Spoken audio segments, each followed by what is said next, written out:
इस वक्त की दोस्तों तमाम बेहद ही बड़ी खबरें, मुख्य समाचार आप लोगों के लिए लेकर के आए हैं, जहां पर आप लोगों को आगे वीडियो में बताएंगे दिल्ली चुनाव के चौंकाने वाले नतीजे आए।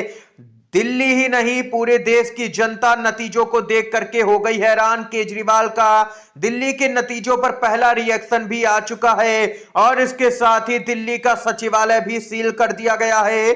जानेंगे इसको लेकर के भी पूरी खबर, बात होगी दोस्तों। दिल्ली में भले ही नतीजे भाजपा के पक्ष में रहे हैं, लेकिन अब यहां पर सीएम की कुर्सी को लेकर के फूट पड़ चुकी है। नतीजे आए हुए अभी 24 घंटे का वक्त भी नहीं हुआ कि मुख्यमंत्री की कुर्सी पर अपने अपने दावे किए जाने लगे हैं। जबरदस्त खबरें आ रही हैं दोस्तों, एक एक करके सभी बड़ी खबरों को आप तक आगे इस वीडियो में पहुंचाएंगे।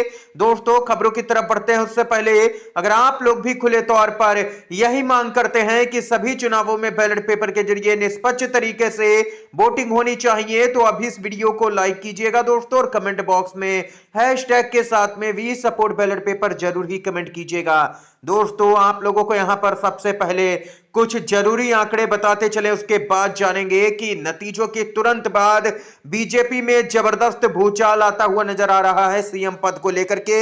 जी हां दोस्तों, दिल्ली चुनाव के नतीजे घोषित हो चुके हैं। 70 सीटों में 36 बहुमत का आंकड़ा बीजेपी ने इस बार पार किया है 27 साल के बाद। आम आदमी पार्टी को 22 सीटें मिली हैं, बीजेपी को 48, कांग्रेस को 0, अन्य को 0 सीटें मिली हैं। दोस्तों कुछ यहां पर हॉट सीट के आंकड़े भी जान लेते हैं। अरविंद केजरीवाल नई दिल्ली से चुनाव हार गए, मनीष सिसोदिया जंगपुरा से चुनाव हार गए, सत्येंद्र जैन सकूर बस्ती से चुनाव हार गए, सौरभ भारद्वाज ग्रेटर कैलाश से हार गए, सोमनाथ भारती मालवीय नगर से हार गए, दुर्गेश पाठक राजेंद्र नगर से चुनाव हार गए हैं दोस्तों। इसके साथ ही आप लोगों को आगे बताते चले, यहां पर गोपाल राय बाबरपुर से जीत गए।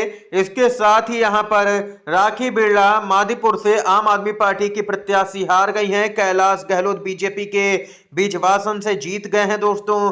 मनजिंदर सिंह सिरसा बीजेपी के जीत गए हैं। फरहाद सूरी जंगपुरा से कांग्रेस के प्रत्याशी हार गए हैं दोस्तों। कुल मिलाकर के ये यहां पर कुछ हॉट सीट के आंकड़े थे, और वहीं कालकाजी सीट पर रमेश बिधूड़ी की हार हुई, सीएम आतिशी की जीत हुई है दोस्तों। हॉट सीट के आंकड़े तो जान लिए, लेकिन यहां पर इन सब के बीच में सबसे चौंकाने वाली खबर तो यह आ रही है कि दिल्ली में बीजेपी की यहां पर जीत होते ही दिल्ली सचिवालय में आला अधिकारियों को पहुंचने का निर्देश, सरकारी दस्तावेज और डाटा प्रोटेक्ट करने को कहा गया। मुख्य सचिव का आदेश, दिल्ली के मुख्य सचिव ने सरकारी फाइलों को सुरक्षित रखने के लिए आदेश जारी किया है। दिल्ली सचिवालय को सील किया गया। मुख्य सचिव ने कहा किसी भी फाइल से छेड़छाड़ नहीं होनी चाहिए, दिल्ली सचिवालय को सील किया गया। यह ताजा अपडेट आ रही है। सोशल मीडिया पर भी कई लोगों की अपनी अपनी राय आ रही है दिल्ली के चुनावी नतीजों पर। जैसा कि दोस्तों आप लोगों को बताया कि कई लोगों को दिल्ली के नतीजे यहां पर बहुत ही आश्चर्यजनक लग रहे हैं। इसी क्रम में कुणाल कामरा ने दोस्तों ट्वीट किया और कहा कि बीजेपी यहां पर जीत चुकी है चुनाव, और ये बड़ी जीत यहां पर चुनाव आयोग के साथ ही ईडी सीबीआई के लिए भी है। ये यहां पर कुणाल कामरा की तरफ से दोस्तों तंज कसा गया है दिल्ली में बीजेपी की जीत को लेकर के। दोस्तों इतना ही नहीं, सबके बीच में यहां पर खबर आ रही है आम आदमी पार्टी की हार के बाद अरविंद केजरीवाल से मिलने पहुंचे हैं पंजाब के सीएम भगवंत मान। जी हां दोस्तों, इसके साथ ही आप लोगों को बताते चले 12 सीटों पर आम आदमी पार्टी की हार का कारण बनी है कांग्रेस। बीजेपी की जीत का अंतर कांग्रेस के वोटों से कम। जी हां दोस्तों, आप लोगों को बताते चले कई राज्यों में यहां पर आम आदमी पार्टी ने भी कांग्रेस को नुकसान पहुंचाया, और अब देख सकते हैं कि जैसा आम आदमी पार्टी ने कांग्रेस के साथ में किया, वैसा ही कांग्रेस ने आम आदमी पार्टी के साथ में कर दिया।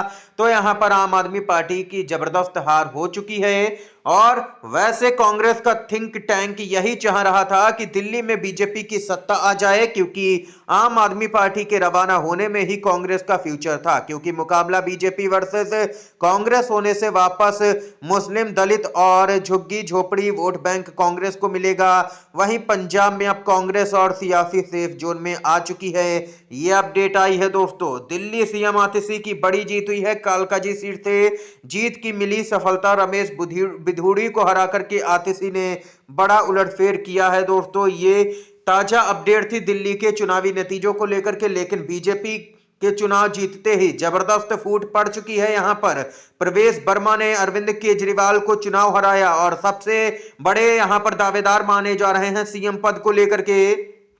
दोस्तों, नई दिल्ली विधानसभा सीट से जीतने वाले प्रवेश वर्मा की राह में रोड़ा। नतीजों के तुरंत बाद बीजेपी के इस विधायक ने सीएम पद पर ठोक दिया है दावा। दिल्ली विधानसभा के चुनाव में बीजेपी की प्रचंड जीत के बाद बड़ा सवाल है कि आखिर मुख्यमंत्री कौन होगा। पार्टी में कई दिग्गज चेहरे हैं। इस बीच 5 बार के विधायक मोहन सिंह बिष्ट ने इशारों में सीएम पद पर अपनी दावेदारी ठोक दी है। दोस्तों, उन्होंने यहां पर एक न्यूज चैनल से खास बातचीत में सीएम पद के सवाल पर कहा कि 6 बार जीता हूं, मुख्यमंत्री लायक प्रोफाइल है, पर ये तो ऊपर से तय होगा, लेकिन कम से कम प्रोटेम स्पीकर मैं ही बनूंगा, मैं ही विधायकों को शपथ दिलवाऊंगा। ये यहां पर कहना है। दोस्तों, देख सकते हैं कि बीजेपी के 6ठी बार जीते हुए यहां पर विधायक का दोस्तों कुल मिलाकर के कहा जाए तो यहां पर अब खींचतान शुरू हो गई है। दोस्तों, सीएम की रेस में प्रवेश वर्मा, मनोज तिवारी और वीरेंद्र सचदेवा जैसे चेहरे शामिल हैं, लेकिन यहां पर देखना यह होगा कि मुख्यमंत्री कौन बनता है। दोस्तों, प्रवेश वर्मा के समर्थक कई विधायक बताए जा रहे हैं और इतना ही नहीं, देख सकते हैं कि अब तो अपने अपने विधायक भी दावा करने लगे हैं कि वे सबसे उपयुक्त यहां पर चेहरे हैं सीएम पद के लिए। ये अपडेट आई है दोस्तों सामने निकल के। दोस्तों, यहां पर दिल्ली में चुनावी हार के बाद में आम आदमी पार्टी के नेता अरविंद केजरीवाल का पहला रिएक्शन सामने निकल के आया। कहा, जनता का फैसला विनम्रता से स्वीकार। जी हां दोस्तों, बताते चलें, दिल्ली वालों ने आम आदमी पार्टी को झटका दे दिया है। इस बार आम आदमी पार्टी के नेता और पूर्व सीएम अरविंद केजरीवाल नंबर 2 के नेता मनीष सिसोदिया तक चुनाव हार गए हैं। सौरभ भारद्वाज, अवध ओझा सहित कद्दावर नेता हार गए। हालांकि कालकाजी सीट पर लगातार पिछड़ने के बाद भी आतिशी चुनाव जीत गई हैं। इस बीच अरविंद केजरीवाल ने हार स्वीकार कर ली है। केजरीवाल ने हार पर पहली प्रतिक्रिया देते हुए कहा कि हम हार को स्वीकार करते हैं। अरविंद केजरीवाल ने दिल्ली विधानसभा चुनाव के नतीजों पर कहा कि हम जनता के फैसले को विनम्रता से स्वीकार करते हैं। मैं बीजेपी को इस जीत के लिए बधाई देता हूं। मुझे उम्मीद है कि वे उन मुद्दों पर खरे उतरेंगे जिसके साथ लोगों ने उन्हें बहुमत दिया है। लोगों ने हमें जो 10 साल दिए उसमें हमने शिक्षा, स्वास्थ्य, बिजली, पानी आदि के क्षेत्र में काम किया। अब लोगों ने जो फैसला हमें दिया है उसके साथ हम न केवल रचनात्मक विपक्ष की भूमिका निभाएंगे बल्कि जनता की सेवा करते रहेंगे। ये यहां पर कहना है। दोस्तों, पहली प्रतिक्रिया आई है, पहला बयान यहां पर दिल्ली चुनाव के नतीजों के बाद में केजरीवाल का सामने निकल के आया है। दोस्तों, आप लोगों की क्या कुछ राय है इन खबरों को लेकर के बताइएगा कमेंट बॉक्स में। दोस्तों, वीडियो अगर पसंद आया हो तो लाइक कीजिएगा, इन खबरों को शेयर कीजिएगा अपने दोस्तों में, और चैनल पर दोस्तों अगर आप लोग नए हैं तो चैनल को जरूर ही सब्सक्राइब कीजिएगा। वीडियो देखने के लिए आप सभी का बहुत बहुत धन्यवाद। जय हिंद, जय भारत।